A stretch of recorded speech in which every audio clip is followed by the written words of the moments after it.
gets very excited because he needs to be seen that he is opposing this bill. Those who never voted for second reading in Azimio need to be seen and to be heard that they are opposing this bill. Because if they are not seen and heard, you have seen the kind of letters they are getting from ODM. And ODM also, as a political party, Honorable Speaker, must stop intimidating its members.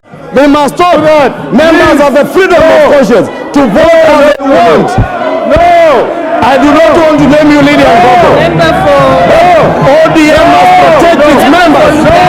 Stop intimidating members of parliament. Order members. They must be. Order members. Order members. Order members. I'll give a response to member for Lugari, Nabwera, Nabi. I've given you the mic, member for Nabi. You have the mic. You have the mic. Order members.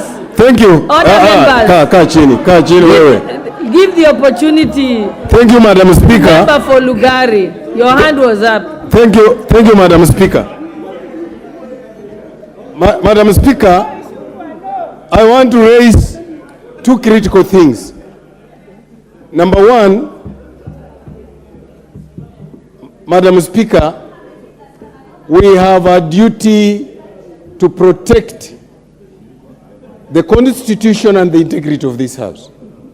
The most important thing that Honorable and I raised is, Madam Speaker, the issue of throwing tear gas into the presence of Parliament when there was no threat at all. That is the issue. Secondly, Madam Speaker, I was out there when police were blocking people. Those people were not armed. In fact, I walked